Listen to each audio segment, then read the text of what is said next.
Hi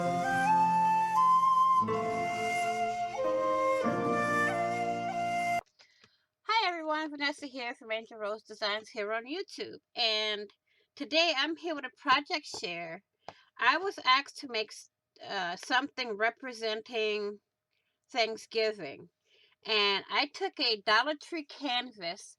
I didn't take the canvas off of the frame. I just left it on. And I took a napkin that I got from Miss Margaret.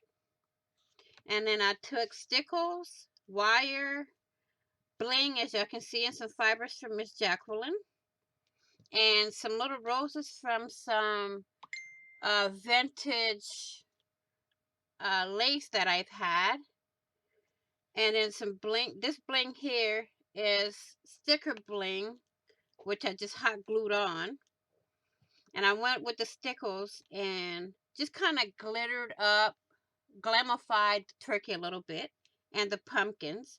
Here I just printed pumpkins in two different sizes so I can, pop them up. See how this one here is popped up, and so is this one.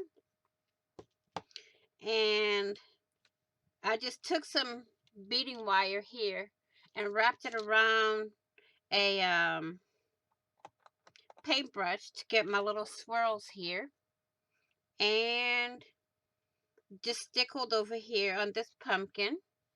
And I made the banner here on my computer with a cornucopia on it, and that's all I done. So I want to thank you all for watching. Please be kind, be gentle, be crafty. Happy crafting on a budget. Happy everything on a budget. Be safe. And I will see you all in the next video and on the flip side. Bye-bye for now, crafting.